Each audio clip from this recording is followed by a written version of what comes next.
Assalamualaikum, dear student. Today we will start our topic, that is artificial or induced radioactivity.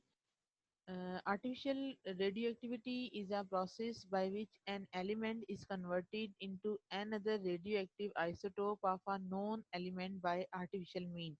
इसका मतलब ये है कि आर्टिफिशियल रेडियोएक्टिविटी वो अमल होता है जिसमें कोई भी एक एलिमेंट किसी दूसरे एलिमेंट में कन्वर्ट हो जाता है, और जिस एलिमेंट में वो कन्वर्ट होता है उसकी नेचर क्या होती है, रेडियो एक्टिव होती है, और उसको कन्वर्ट करने के लिए हम आर्टिफिशियल वेज को इस्तेमाल करते हैं।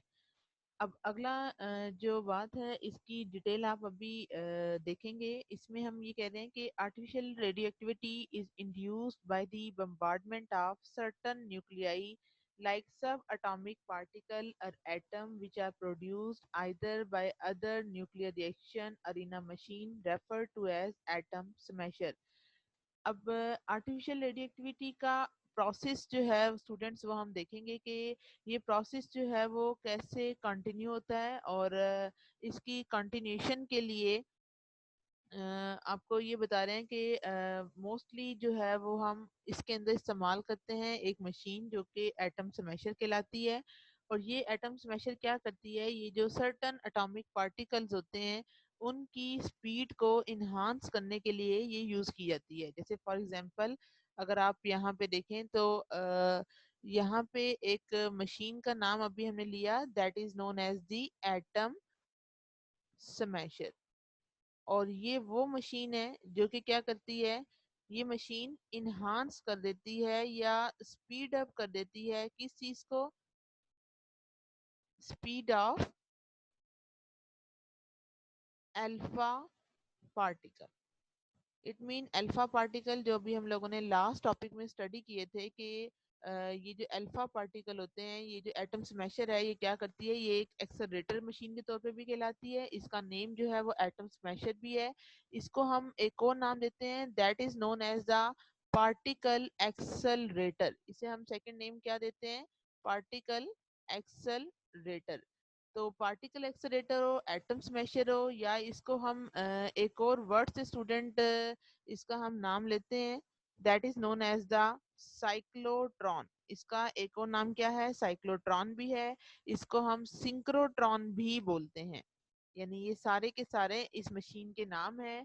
वन क्या है student, that is known as the atom smasher. Second क्या है, पार्टिकल एक्सेलरेटर। इसके अलावा इसको हम साइक्लोट्रॉन भी कहते हैं, और साथ साथ हम इसको सिंक्रोट्रॉन का नाम भी देते हैं। ये सारे के सारे नाम इस एक मशीन के लिए है जिसका पर्पस क्या है कि ये मशीन जो है वो क्या करती है, एक्सेलरेट कर देती है या फिर क्या करती है, इन्हांस कर देती है स्पीड ऑफ सब एटॉमिक पार्टिकल लाइक इलेक्ट्रॉन हो सकते हैं वो, प्रोटॉन, न्यूट्रॉन, अल्फा पार्टिकल, या फिर कोई भी आयन जिनकी स्पीड को हमने हाई करना हो। तो इस का पर्पस आप लोगों को पता होना चाहिए कि ये जो है वो हम क्यों इस्तेमाल करते हैं। तो इसका मकसद जो है वो अभी आप लोगों ने देखा कि एटम स्मैशर जो है ये वो मशीन है जो कि आर्टिफिशियल रेडियो एक्टिविटी को कैरी आउट कराने के लिए इस्तेमाल की जाती है। क्योंकि जब भी आर्टिफिशियल रेडियो एक्टिविटी या फिर हम कहते हैं कि इंड्यूस्ड रेडियो एक्टिविटी होती है, तो इस पूरे प्रोसेस के दौरान हमारे पास जो मेन फिनोमिना अराइज होता है वो है enhance the speed of subatomic particle like any electron, proton, neutron, or any alpha particle. It means the first artificially induced reaction was performed by Ernest Rutherford in 1919। अब हमारे पास जो है वो ये साइंटिस्ट थे जिनका नेम क्या था, that is Ernest Rutherford. Ernest Rutherford ने फर्स्ट टाइम क्या किया, 1919 में ये आर्टिफिशियल रेडियो एक्टिविटी परफॉर्म की। और ये रेडियो एक्टिविटी को परफॉर्म करने के लिए उसने क्या किया कि उसने नाइट्रोजन का एटम लिया। इट मीन नाइट्रोजन एक एलिमेंट है जिसका एटॉमिक नंबर 7 और एटॉमिक मास क्या होती है, दैट इज 14। और इस एलिमेंट को उसने किसके साथ बम्बार्ड किया, विद हीलियम पार्टिकल के साथ। हीलियम या जिसको हम अल्फा पार्टिकल का नाम देते हैं, इसके साथ जो है वो उसने कैरी आउट करवाया। और at the result of this reaction O817 क्या है, अब ये एक ऑक्सीजन का आइसोटोप है जिसकी एटॉमिक मास क्या है, दैट इज 17। और इसके साथ जो है वो एक प्रोटॉन की फॉर्मेशन होती है। अब इसके बाद जो है ये प्रोसेस जो था आर्टिफिशियल रेडियोएक्टिविटी का वो जारी रहा। अर्नेस्ट रदरफोर्ड ने फर्स्ट टाइम जो है वो आर्टिफिशियल रेडियोएक्टिविटी को इंड्यूस किया, but later on another scientist that is known as the Curie, Irene जेहेट क्यूरी जो कि डॉटर थी मैरी क्यूरी की, इन्होंने 1934 के अंदर जो है कुछ स्मॉल एलिमेंट लाइक बोरोन, यानी ये जो स्मॉल एलिमेंट थे जिनका नेम क्या था बोरोन, इसके साथ जो है वो इस पूरे प्रोसेस को उसने कैरी आउट किया और कैरी आउट करने के लिए उसने बोरोन के पार्टिकल को स्ट्राइक किया हीलियम के साथ। अब हीलियम या अल्फा पार्टिकल को जो है वो इसकी स्पीड इन्हांस की गई with the help of particle accelerator. ठीक है, और पार्टिकल एक्सेलरेटर के जरिए जब या इसको हमने एटम स्मैशर का भी अभी नेम दिया था, इस एटम स्मैशर ने क्या किया कि इसकी स्पीड को इन्हांस किया, और इन्हांस करने के बाद जैसे ही इसके साथ हमने स्ट्राइक किया, तो स्टूडेंट इन्हांस करने से क्या होता है कि जब भी कोई पार्टिकल जो है वो मूव करता है with the velocity of light, तो उसकी मास कन्वर्ट हो जाती है एनर्जी में according to the equation of Einstein which is most familiar, that is known as the E is equal to mc square। और E is equal to mc square का meaning क्या होता है कि जब भी कोई पार्टिकल जो है वो मूव ऑन करता है किसके साथ, विद वेलोसिटी ऑफ लाइट के साथ, तो हम क्या कहते हैं कि इसके अंदर जो है वो अ, एक सेकेंड स्टूडेंट्स, मैं ये ड्राइंग क्लियर कर लूँ। जी, तो अब हम क्या कह रहे हैं कि अकॉर्डिंग टू आइंस्टाइन इक्वेशन, आइंस्टाइन ने क्या कहा था कि E is equal to M C square. तो इसके अकॉर्डिंग क्या था कि जब भी कोई मास मूव करता है विद वेलोसिटी ऑफ लाइट के साथ, then its mass will be converted into energy. तो इस इक्वेशन के अकॉर्डिंग जब भी आप देखेंगे तो आपको इस चीज का आइडिया होगा कि ये जो हमारे पास एलिमेंट है दैट इज बोरोन, इसकी जब अल्फा अल्फा पार्टिकल से स्ट्राइक किया तो ये बोरोन का पार्टिकल कन्वर्ट हो गया नाइट्रोजन के दूसरे आइसोटोप में जिसकी मास क्या थी 7n13। इट मीन ये जो 7n13 था ये फर्स्ट रेडियो एक्टिव आइसोटोप था जिसको फर्स्ट इसको प्रोड्यूस किया गया था आर्टिफिशियली। और इसी तरह जो है वो स्मॉलर जो इसके साथ जो दूसरे पार्टिकल थे, जो स्मॉल पार्टिकल थे वो भी इस दौरान पैदा हुए। और ये कौन कौन से थे, that is neutron as well as the positron. It mean any element जिसको हम लिख सकते हैं with the symbol of plus sign के साथ, लेकिन उसकी मास जो है वो इलेक्ट्रॉन की मास के इक्वल होगी, लेकिन उसका चार्ज जो है वो पॉजिटिव होगा एज कंपेयर टू इलेक्ट्रॉन के। तो ऐसे पार्टिकल को हम क्या नेम देते हैं, that is known as the positron. तो ये कहते हैं कि जो आर्टिफिशियल रेडियो एक्टिविटी का रिएक्शन था जब इसको कैरी आउट किया गया, तो आगे उन्होंने आपको ये डिस्कस किया कि जैसे ही artificial radioactivity carry out हुई तो इस दौरान ना सिर्फ न्यूट्रॉन की फॉर्मेशन हुई एज वेल एज जो है वो पॉजिट्रॉन भी जो है वो पैदा हुए। और ये जो टोटल हमारे पास रिएक्शन है रेडियो एक्टिविटी का, इनको हम बोलते हैं आर्टिफिशियल ट्रांसम्यूटेशन। यानी ये जो दोनों एग्जाम्पल हैं ये किसकी एग्जाम्पल हैं, ये आर्टिफिशियल ट्रांसम्यूटेशन की एग्जाम्पल कहलाती हैं। यानी इसमें होता क्या है कि एक एलिमेंट जो है, जैसे कि हमने स्टार्ट किसे लिया था बोरोन से, ये किस में कन्वर्ट हो गया था किसी दूसरे एलिमेंट के अंदर। और इस प्रोसेस के दौरान हमारे पास 100 ऑफ रेडियो आइसोटोप जो थे वो लेबोरेटरी के अंदर प्रोड्यूस किए गए। अब इसके बाद जो है वो आपको डिफरेंस जो है वो मैंने बताना है, that is the difference between natural radio activity and artificial radio activity.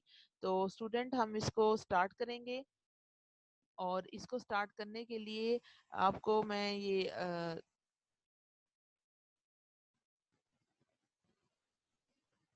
यहाँ पे आपको डिफरेंस के बारे में बताना है, natural and artificial radio activity. तो इस टॉपिक को हम कंटिन्यू ही करेंगे अभी हमारी विंडो जो है वो अपडेट हो जाए।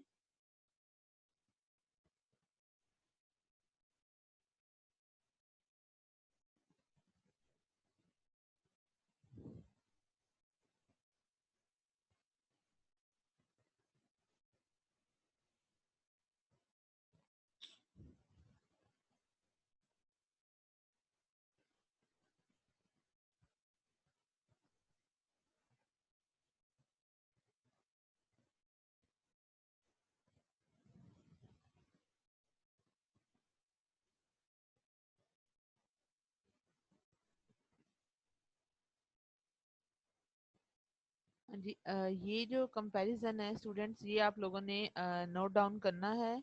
और इसके अंदर आप अगर देखें तो हमने ये देखा कि नेचुरल रेडियो एक्टिविटी बेसिकली क्या है कि नेचुरल रेडियो एक्टिविटी में एमिशन ऑफ रेडिएशन होती है due to self disintegration of a nucleus. It mean जो फर्स्ट डिफरेंस है between natural and artificial radioactivity में वो क्या है कि इसके अंदर क्या होता है कि अगर आप इसको देखें तो नेचुरल रेडियो एक्टिविटी बेसिकली क्या है कि इसमें रेडिएशन की एमिशन होती है due to self disintegration of a nucleus. ये जो बात है आर्टिफिशियल और नेचुरल की, तो नेचुरल में हर एलिमेंट से मुराद सिर्फ वो एलिमेंट जिनकी का एटॉमिक नंबर जो है वो 20 से ग्रेटर हो जाता है, दैट इज एटॉमिक नंबर 83। तो उसको हम कहते हैं कि वो एलिमेंट जो है वो रेडियो एक्टिव हो जाते हैं, क्योंकि वो उनके अंदर नंबर ऑफ प्रोटॉन या न्यूट्रॉन जो हैं वो एक्सीड कर जाते हैं। तो वो अपने आप को स्टेबल करने के लिए क्या करते हैं, रेडिएशन को एमिट करते हैं इन the form of alpha beta and gamma raise. while in case of artificial radioactivity emission of radiation due to disintegration of a nucleus through induced process। तो ये बात आपको अभी अंडरस्टैंड करवाती हूँ। तो इस बात को अंडरस्टैंड करने के लिए अगर आप देखें स्टूडेंट, तो हम ये कहते हैं कि अगर हमारे पास कोई भी हैवियर न्यूक्लियस है, इट मीन ऐसा एलिमेंट जो कि जिसकी मास काफी ग्रेटर है और ये एलिमेंट हैवियर न्यूक्लियस है और साथ जो है वो अनस्टेबल है, तो ये अनस्टेबल न्यूक्लियाई क्या करता है, अपने आप रेडिएशन को एमिट करता है in the form of alpha rays, beta rays and gamma rays. It mean ये तो हो गया हमारे पास नेचुरल रेडियो एक्टिविटी का process. But for artificial radioactivity अभी आपने क्या देखा कि जब भी हमारे पास आर्टिफिशियल रेडियो एक्टिविटी होती है तो इसके अंदर हमने क्या किया कि बोरोन का एलिमेंट लिया, बोरोन का एटॉमिक नंबर 5 है और एटॉमिक मास क्या है हमारे पास 10 है। और जब इस एलिमेंट के ऊपर हमने अल्फा पार्टिकल क्या है, W positive charge of helium element थे, और इसके ऊपर जैसे ही हमने स्ट्राइक किया इस बोरोन के एलिमेंट के साथ, तो ये बोरोन का एलिमेंट हमारे पास फर्स्ट स्टेप में किस में कन्वर्ट हो गया था, artificial radioactive element of nitrogen 7 and 13। It mean कि अगर आप इन दोनों प्रोसेस को चेक करें तो इन दोनों प्रोसेस के नतीजे में हमारे पास क्या होता है कि इनमें जो मेन डिफरेंस है कि जो हमारे पास नेचुरल होता है, इट मीन ये हमारे पास क्या है, नेचुरल रेडियो एक्टिविटी है। नेचुरल में क्या होता है कि ये एलिमेंट अपने अंदर से इन रेडिएशंस को ऑटोमेटिकली या खुद जो है वो इवॉल्व कर रहा होता है। While in case of artificial radio activity के लिए जो स्टेबल न्यूक्लियाई होते हैं उनको हम फर्स्ट स्टेप में बम्बार्ड करते हैं विद अल्फा पार्टिकल के साथ, और उसके नतीजे में जो पार्टिकल एमिट होते हैं that is the proton, neutron, or in case of positron and other subatomic particle. So the first difference is that the natural radioactivity process is carried out by itself, while in case of artificial radioactivity, this radioactivity is induced by uh, uh, some other radioactive particle. As a result, the formation of subatomic particle like neutron, proton. In natural radioactivity, the alpha, beta, and gamma rays are evolved, while in case of artificial radioactivity, alpha, beta, and gamma rays are not produced, while in this case, the formation of neutron, electron, and positron will be formed. So, student, now we will move toward our topic, that is the alpha, beta, and gamma radiation natural में produce होती हैं, while in case of artificial radioactivity, mostly elementary particles such as neutron, positrons, they are emitted. In case of natural radioactivity, it is a spontaneous process, while artificial radioactivity is an induced process. Natural radioactivity is exhibited by the element with atomic number more than 83. It means कि natural radioactivity सिर्फ वही element show करेंगे जिनका atomic number 83 से greater हो जाएगा। जबकि artificial radioactivity में क्या होता है कि ये जो है exhibited by the element with atomic number less than 83। ठीक है कि ये जो है वो कौन एलिमेंट शो करेंगे जिनका एटॉमिक नंबर क्या होगा, 83 से लेस होगा। उसके बाद अगर आप देखें तो हम कहते हैं कि नेचुरल रेडियो एक्टिविटी को हम कंट्रोल नहीं कर सकते। इट मीन अगर कोई एलिमेंट जैसे लाइक यूरेनियम है जिसका मास जो है वो 238 होता है और जिसका एटॉमिक नंबर 92 होता है, तो ये एलिमेंट के जरिए जो रेडिएशन एमिट होती है इनके प्रोसेस को हम कंट्रोल नहीं कर सकते। ये उस वक्त तक एमिशन का प्रोसेस जारी रहेगा जब तक ये एलिमेंट सारे का सारा डिसइंटीग्रेट नहीं हो जाता। While in case of artificial radio activity, चूंकि ये लाइटर और स्टेबल न्यूक्लियाई के साथ होती है, ये अपने आप एलिमेंट की रेडिएशन को एमिट नहीं कर रहे होते, तो इस प्रोसेस को हम क्या कर सकते हैं, कंट्रोल कर सकते हैं। तो उम्मीद करती हूँ स्टूडेंट्स ये टॉपिक आपको क्लियर हो गया होगा। Now we can see over topic.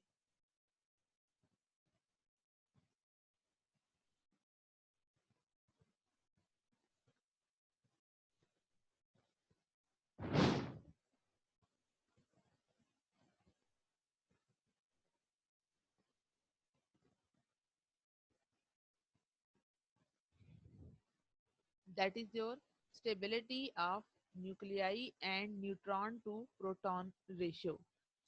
अब स्टेबिलिटी ऑफ न्यूक्लियाई के टॉपिक को हम स्टार्ट करेंगे, और न्यूक्लियस के टॉपिक को स्टार्ट करते वक्त आपको पता होना चाहिए कि what is a nucleus and what are the most important things which are reside in nucleus.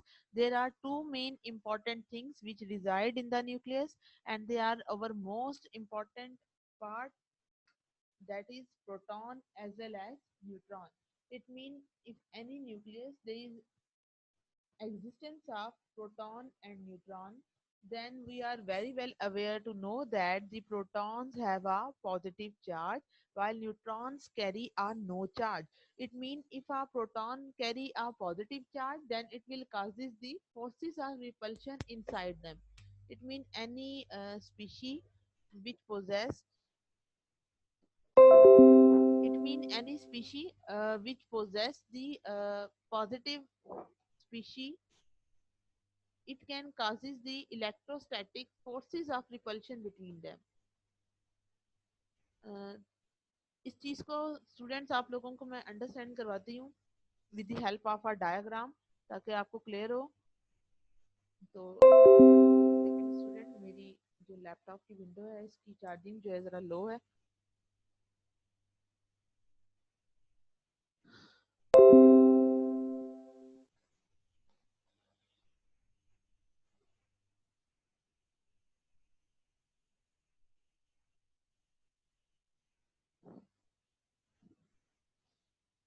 जी, तो आप लोगों को मैं ये,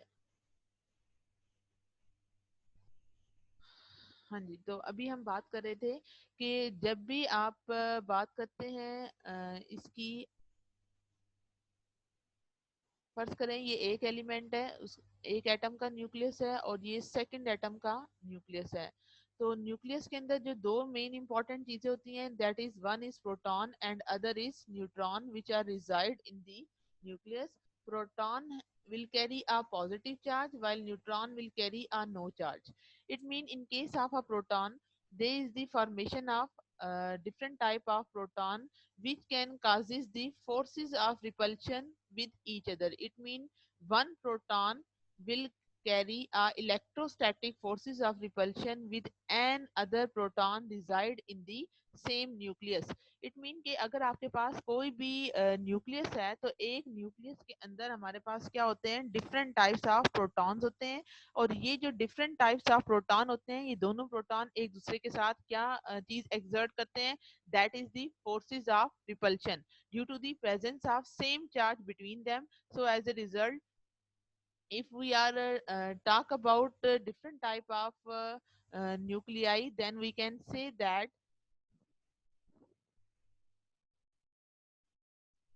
the phenomena of repulsive forces will be arises between them, but the neutron in some way hold the proton together within the nucleus. It mean कि अगर proton forces of repulsion create कर रहे हैं, तो न्यूट्रॉन अगरचे उन पर कोई चार्ज तो नहीं है, लेकिन वो एक तरह से उनको पकड़ कर या उनको संभाल कर रखता है। ये बिल्कुल एग्जाम्पल ऐसे ही है कि जैसे घरों के अंदर जो है वो बड़े बहन भाई जो है वो छोटों को हैंडल करते हैं, तो अगरचे उनका मेन रोल तो नहीं होता, बिल्कुल इस तरह सेम वे हम ये कह सकते हैं कि जो हमारे पास प्रोटॉन होते हैं, प्रोटॉन के ऊपर फोर्सेस ऑफ रिपल्शन होती हैं, और ये जो फोर्सेस ऑफ रिपल्शन होती हैं इनको एक तरह से न्यूट्रॉन जो है उनको हैंड कंट्रोल तो नहीं कर सकते, यानी उनकी पॉजिटिव चार्ज को बैलेंस तो नहीं कर सकते, लेकिन उनको न्यूक्लियस से निकलने नहीं देते। तो एक तरह से ये उनको होल्ड करके रखते हैं। तो इससे हमें पता चलता है कि किसी भी न्यूक्लियस की स्टेबिलिटी किसके ऊपर डिपेंड करती है, on the ratio of neutron and proton present in the nucleus. It mean के तमाम वो न्यूक्लियाई जिनमें दो या दो से ज्यादा प्रोटॉन होंगे उनके अंदर न्यूट्रॉन भी मस्ट होंगे। इट मीन यहाँ से हमें क्या पता चला कि अगर आपके पास डिफरेंट टाइप ऑफ न्यूट्रॉन है और इसके साथ साथ जो है वो आपके पास अभी हमने क्या देखा कि एक जो न्यूक्लियस था उसके अंदर प्रोटॉन भी है और न्यूट्रॉन भी है।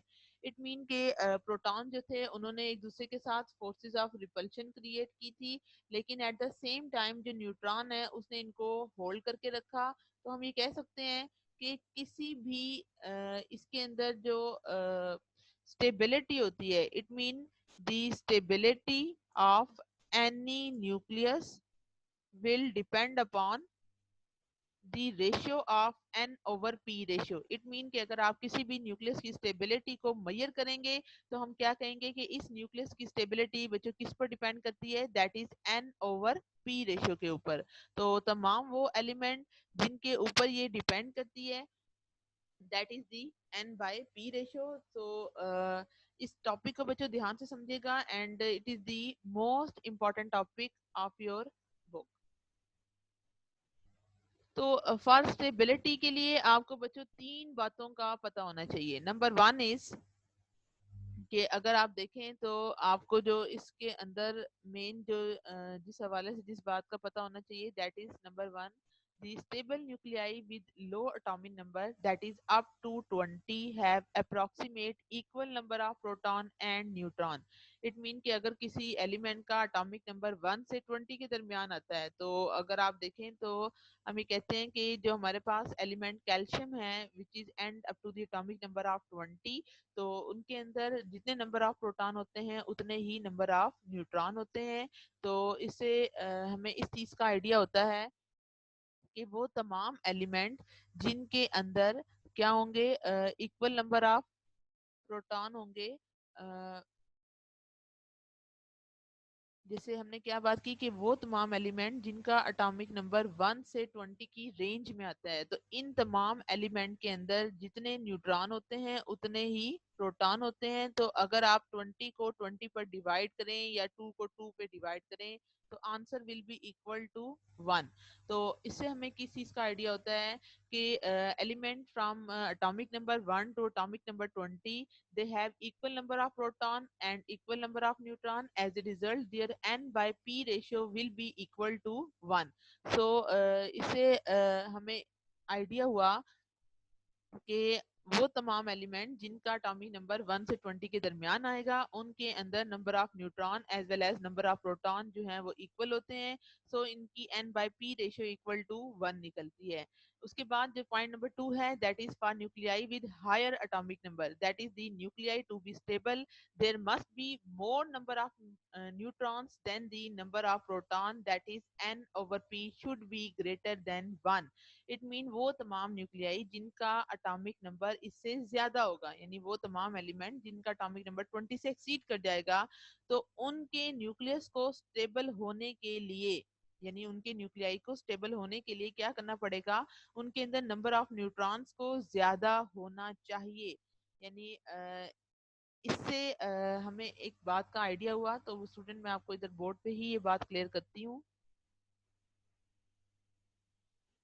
पहले तो हमने वो बात की जिसके अंदर नंबर ऑफ न्यूट्रॉन और प्रोटॉन इक्वल थे, लेकिन वो एलिमेंट जिनका एटॉमिक नंबर 21 से एक्सीड करेगा या उसके बाद लेटर ऑन जो है वो एक्सीड करेगा, तो उनके अंदर वो बात करें कि इनके अंदर क्या होंगे, प्रोटॉन ज्यादा होंगे, न्यूट्रॉन इनके अंदर कम होंगे। तो ऐसे तमाम न्यूक्लियस को स्टेबल होने के लिए इनकी n बाय p रेशियो को ग्रेटर देन 1 होना चाहिए।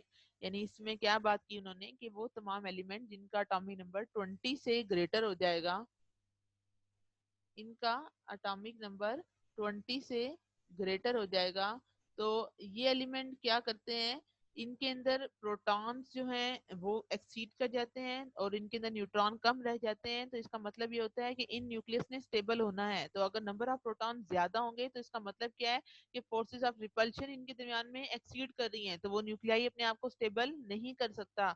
तो फिर क्या होता है कि ऐसे न्यूक्लियाई को स्टेबल होने के लिए, यानी ऐसे न्यूक्लियाई ने अपने आप को तो स्टेबल करना ही है, तो ऐसे न्यूक्लियाई को स्टेबल करने के लिए इनमें N/P रेशियो को ग्रेटर देन 1 होना चाहिए, यानी इसमें किसी तरह नंबर ऑफ न्यूट्रॉनों को बढ़ना चाहिए। अब हम लेटर ऑन देखेंगे कि वो कौन सा अमल है जिसके जरिए नंबर ऑफ न्यूट्रॉन जो है वो इसके बढ़ जाएंगे, तो वो आपको थोड़ी देर बाद इसकी समझ आएगी। तो अभी आपने सिर्फ ये पॉइंट ध्यान में रखना है कि पहला पॉइंट क्या था कि वो तमाम एलिमेंट जिनका एटॉमिक नंबर 1 से 20 के दरमियान आता था उनमें N/P रेशियो जो है वो इक्वल टू 1 थी। सेकंड पॉइंट में हमने क्या देखा कि वो तमाम एलिमेंट जिनका एटॉमिक नंबर 20 से एक्सीड करता है तो उनके न्यूक्लियाई ने स्टेबल होना है, क्योंकि अब उसमें नंबर ऑफ प्रोटॉन्स बढ़ गए हैं, तो उनके न्यूक्लियाई को स्टेबल होने के लिए N/P रेशियो को ग्रेटर देन 1 होना पड़ेगा।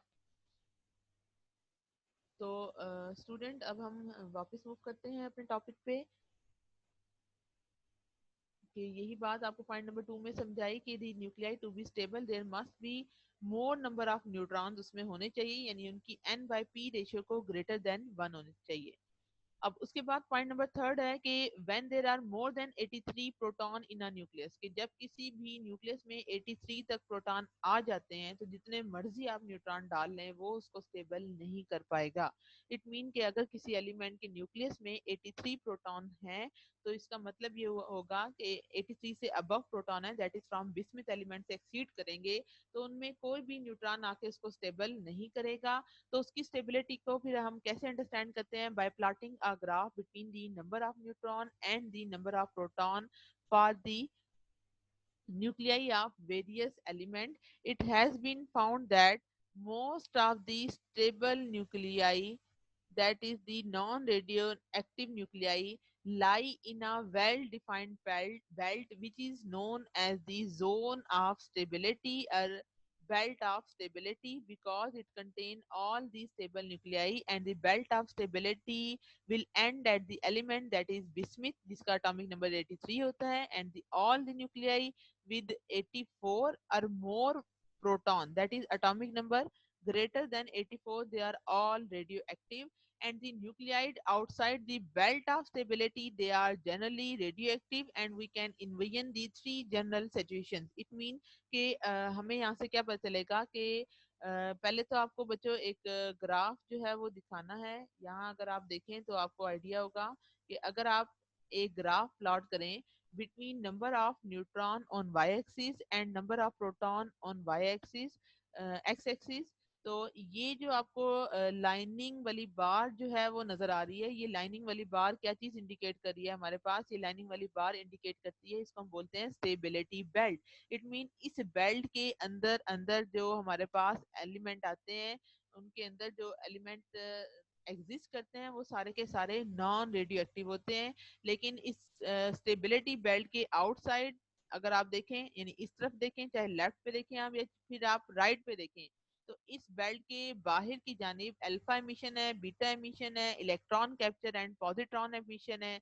लेकिन इस बेल्ट के अंदर जो तमाम एलिमेंट आ रहे हैं ये सारे के सारे स्टेबल हैं और इनके अंदर N/P रेशियो की वैल्यू इक्वल टू 1 है। इसका मतलब क्या हुआ कि इन तमाम एलिमेंट के अंदर जो चीज हमारे पास एग्जिस्ट कर रही है कि इनके अंदर एलिमेंट का एटॉमिक नंबर 1 से लेके 20 तक है। इट मीन जितने इनमें नंबर ऑफ न्यूट्रॉन है उतने ही इनके अंदर नंबर ऑफ प्रोटॉन है। So as a result we can say that the element has N/P ratio equal to 1। तो अगर इनके अंदर रेशियो इक्वल टू 1 है तो इनकी स्टेबिलिटी बेल्ट के लिए ये वैल्यू क्या निकलती है? That is 1। सो यहाँ से इन तमाम चीज़ों के बाद अगर आपने नोट किया तो अब ये वाला पॉइंट नंबर जरा 1 ध्यान से देखिएगा कि nuclide to the left of the belt of stability. It mean ये हमारे पास स्टेबिलिटी बेल्ट थी, ये बेल्ट थी, इस बेल्ट की ये साइड हमारी बच्चों कहलाती है राइट साइड और ये बेल्ट हमारी क्या कहलाती है? Left side. इट मीन इस बेल्ट की लेफ्ट साइड पे कौन सी एमिशन हो रही है, दैट इज बीटा एमिशन। तो इस पॉइंट को हम देखते हैं कि वो तमाम न्यूक्लियाइड जो कि स्टेबिलिटी बेल्ट की लेफ्ट साइड पे है, इनके अंदर न्यूट्रॉन टू प्रोटॉन रेशियो अब ग्रेटर देन 1 है, यानी इसमें न्यूट्रॉन ज्यादा है दूसरे लफ्जों में, और प्रोटॉन कम है। इट मीन कि अगर किसी एलिमेंट के अंदर एन ओवर पी रेशियो की वैल्यू ग्रेटर हो जाती है तो उसका मतलब ये होता है कि अब उसमें न्यूट्रॉन ज्यादा है और प्रोटॉन कम है, जो कि हमें स्टेबिलिटी के लिए चाहिए। तो इट मीन किसी तरह आपने इनके न्यूट्रॉनों को कम करना है। तो न्यूट्रॉनों को कम करने का प्रोसेस क्या कहलाता है, दैट इज बीटा एमिशन। और अगर आप इसको देखें तो आपको ये अंडरस्टैंड करवाती हूँ बच्चों बोर्ड पे। तो यहाँ पे अगर आप देखें तो इस बात को हम ऐसे अंडरस्टैंड करेंगे कि अगर आपने अभी जोन या फिर बेल्ट ऑफ स्टेबिलिटी देखी थी, और इस बेल्ट ऑफ स्टेबिलिटी में आपने ये नोट किया कि इसमें ये इसकी आपको बताई कि ये इसकी क्या कहलाती है, लेफ्ट साइड, और ये इसकी क्या कहलाती है, राइट साइड। तो इस बेल्ट ऑफ स्टेबिलिटी में लेफ्ट साइड पर क्या है, एन ओवर पी रेशियो जो है वो ग्रेटर देन 1 है। इस ग्रेटर देन 1 का मतलब क्या है कि अब इस केस के अंदर हमारे पास नंबर ऑफ न्यूट्रॉन्स जो हैं वो क्या हो रहे हैं, एक्सीड हो रहे हैं। इट मीन न्यूट्रॉन जो हैं वो इस केस में क्या होते जा रहे हैं, इंक्रीजेस हैं, वाइल इसके अंदर प्रोटॉन जो है वो ज्यादा नहीं है। इट मीन प्रोटॉन जो है वो इसमें अंदर कम है। तो जो स्टेबिलिटी का हमारे पास बच्चों क्राइटेरिया है वो क्या है, एंड फॉर स्टेबिलिटी के लिए हमारे पास क्या क्राइटेरिया है कि न्यूट्रॉनों को भी बहुत ज्यादा नहीं होना चाहिए और प्रोटॉनों को भी बहुत ज्यादा नहीं होना चाहिए। तो क्वेश्चन ये राइज होता है कि ये जो left side of the belt पे है, यहाँ पर क्या हो रहा है, यहाँ पे न्यूट्रॉन बड़े में और प्रोटॉन कम हो रहे हैं। तो अब आपने क्या करना है, आपने जो है वो ये देखना है कि अब हम यहाँ पे कौन सा अमल ऐसा करें जिसके जरिए न्यूट्रॉन टू प्रोटॉन की रेशियो के अंदर न्यूट्रॉन टू प्रोटॉन रेशियो इतनी हो जाए जितनी की स्टेबिलिटी के रिक्वायर्ड है। इट मीन किसी तरह न्यूट्रॉनों को आपने क्या करना है, कम करना है।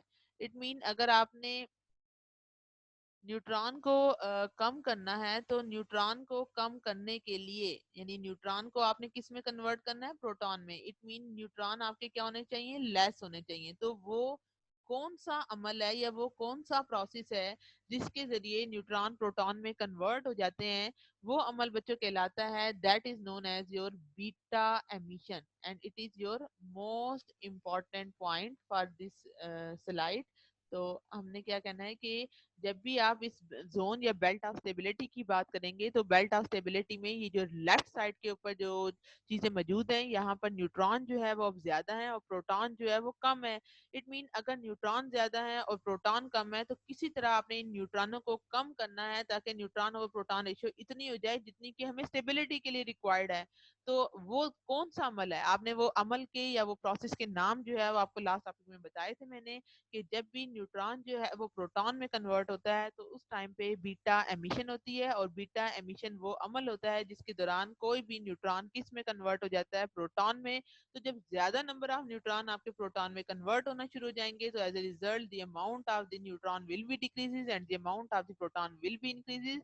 सो ओवरऑल अवर रेशियो जो है वो इतनी बैलेंस हो जाएगी जितनी कि हमारे पास स्टेबिलिटी के लिए रिक्वायर्ड है। सो अब जो है वो हम वापस जाते हैं अपने टॉपिक पे। तो अभी हमने देखा कि बीटा एमिशन जो है वो इस रेशियो को रिड्यूस करती है क्योंकि इस प्रोसेस के दौरान कोई भी एक न्यूट्रॉन जो है वो किस में कन्वर्ट हो जाता है, दैट इज योर प्रोटॉन में। अब इसके बाद जो है स्टूडेंट अवर नेक्स्ट पॉइंट था, दैट इज कि वो न्यूक्लियाइड जो कि इस बेल्ट ऑफ स्टेबिलिटी के कहाँ पर एग्जिस्ट करते हैं, that is your right side पे। और यहाँ पे अब नंबर ऑफ न्यूट्रॉन्स जो है वो कम हो चुके हैं और प्रोटॉन आपके क्या हो चुके हैं, बढ़ चुके हैं। और ये न्यूक्लियाइड अपने आप को डिके करते हैं बाय आइदर पॉजिट्रॉन एमिशन और by an electron capture, and both processes convert a proton to a neutron and increasing the N over P ratio and giving a stable product nuclide. It mean कि अगर आप यहाँ देखें तो ये आपने देखा ये स्टेबिलिटी बेल्ट थी, स्टेबिलिटी बेल्ट की लेफ्ट साइड पे बीटा एमिशन या फिर अल्फा एमिशन हो सकती थी, और ये जो इसकी राइट साइड है यहाँ पे जो है वो इलेक्ट्रॉन कैप्चर होते हैं।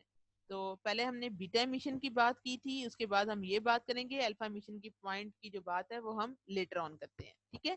तो अब हम देखते हैं अपने बोर्ड की जानिब वापस जाएंगे। वैसे अब तक आपको क्लियर होना चाहिए कि अब क्या होगा कि अगर आप राइट साइड की बात करेंगे तो राइट साइड में अब जो आपके पास न्यूट्रॉन हैं वो आपके नहीं बढ़ेंगे, बल्कि अब राइट साइड पर क्या होगा, आपके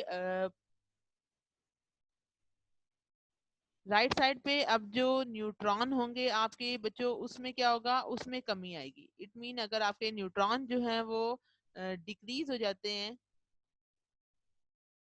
तो प्रोटॉन आपके क्या हो जाएंगे, टू मच एक्सीड करेंगे। इट मीन प्रोटॉन जो है वो इस प्रोसेस के अंदर जो है वो इंक्रीज कर जाएंगे। तो जैसे ही प्रोटॉन इंक्रीज करेंगे तो आपकी n by p ratio, it mean जो आपके पास n ओवर p रेशियो है वो लेस देन 1 हो जाती है। तो अब इस अमल के लिए आपको क्या करना है कि आपको यहाँ पे न्यूट्रॉनों को किसी तरह इंक्रीज करना है। इट मीन अगर आपके न्यूट्रॉन जो है वो इंक्रीज होते हैं और प्रोटॉन को क्या होना चाहिए, लेस होना चाहिए, तो फिर अब यहाँ पे ऐसा कौन सा पॉइंट होगा जिसके जरिए हम प्रोटॉनों को जो है वो इंक्रीज करेंगे। इट मीन अगर आपके न्यूट्रॉन जो है यहाँ पे बढ़ चुके हैं और प्रोटॉन आपके कम हो चुके हैं तो स्टेबिलिटी का क्या क्राइटेरिया है। अ,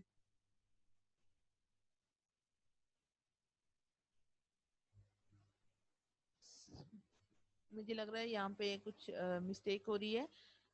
तो यहाँ पे स्टूडेंट प्रोटॉन जो है वो लेस नहीं बल्कि प्रोटॉन जो है वो यहाँ पे इंक्रीज है। ठीक है, प्रोटॉन जो है वो यहाँ पे आपके इंक्रीज है while your number of neutron is less.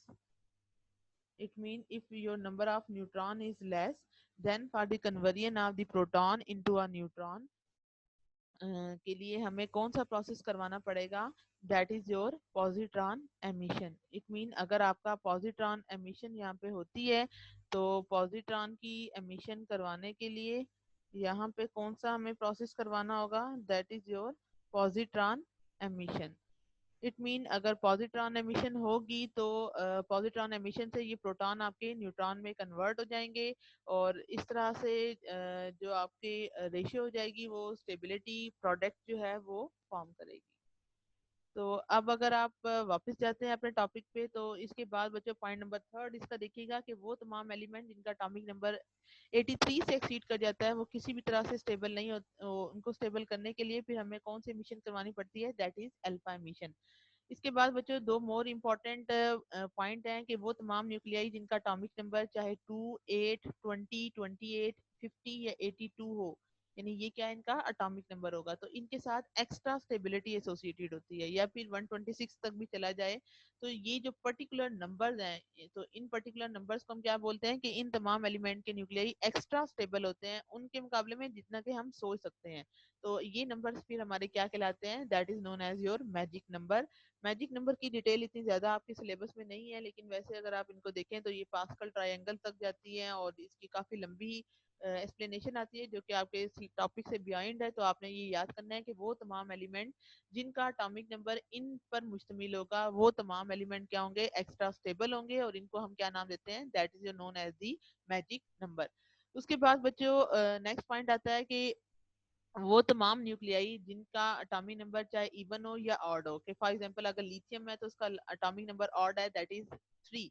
इसी तरह जो आपके पास एलिमेंट है दैट इज हीलियम, इसका अटॉमिक नंबर इवन है। तो कहते हैं वो न्यूक्लियाई जो इवन नंबर के होते हैं they are generally more stable than those with odd number of nucleons. Nucleons आपको बताया था कि इसको हम प्रोटॉन या फिर न्यूट्रॉन का नाम देते हैं।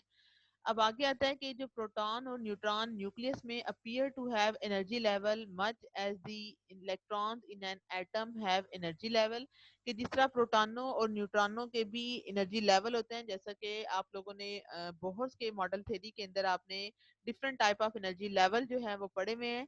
तो शेल मॉडल अगर आप न्यूक्लियस का देखें तो ये भी न्यूक्लियस के लिए जो शेल मॉडल है वो एक न्यूक्लियर मॉडल है जिसमें प्रोटॉन और न्यूट्रॉन के अंदर भी लेवल होते हैं एनर्जी के। इनको हम शेल्स का नाम दे सकते हैं, analogous to shell structure that exist for electron in an atom. In an atom, filled shell of electron are associated with special stability of noble gases. Experimentally, it is noted that the nuclei with certain number of proton and neutron appear to be very stable, and these numbers are also called magic numbers in them.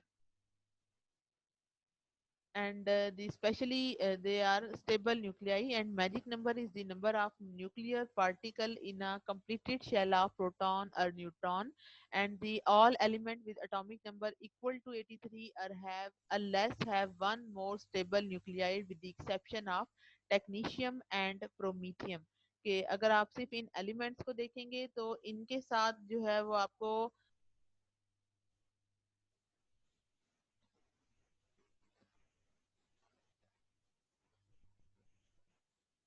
कि अगर आप इनको देखें तो इनके साथ जो है वो एक्स्ट्रा स्टेबिलिटी एसोसिएटेड होती है। अब बच्चों एक पॉइंट मैंने आपको और क्लियर करना है यहाँ पे कि पहले इसको देख लेते हैं। हमने अभी बात की कि हमने ये देखा था कि डिफरेंट तरह के एनर्जी के लेवल्स होते हैं इलेक्ट्रॉनों के लिए।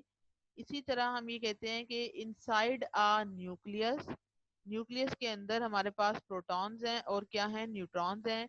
इनके अंदर भी डिफरेंट तरह के एनर्जी के लेवल्स होते हैं और इनका पैटर्न बिल्कुल सिमिलर होता है जिस तरह के इलेक्ट्रॉनों के अंदर एनर्जी के लेवल्स होते हैं। जिस तरह आपने प्रोटॉनों के लिए पढ़ा कि जिन एलिमेंट का एटॉमिक नंबर 2, 8, 10, 20, 28, 50, इसी तरह 126 है, इन नंबर्स को भी हमने क्या नाम दिया था, that is known as the magic number.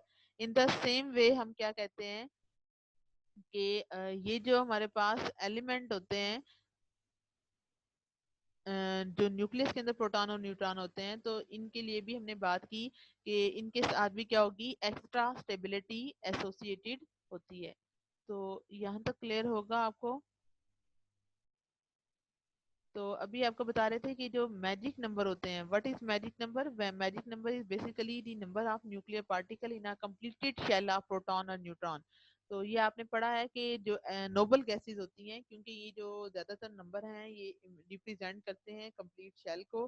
तो जिन एलिमेंट की शेल कंप्लीट हो जाते हैं उनके साथ एक्स्ट्रा स्टेबिलिटी एसोसिएटेड हो जाती है। लेकिन वो कहते हैं तमाम एलिमेंट जो हैं सिवाय किस किस के, टेक्नीशियम के और प्रोमीथियम के, तमाम element with atomic number equal to 83 और less have one more stable nuclide. इनके अंदर ज्यादा स्टेबल न्यूक्लियाइड होते हैं मास सिवाय टेक्नीशियम और फिर प्रोमीथियम के।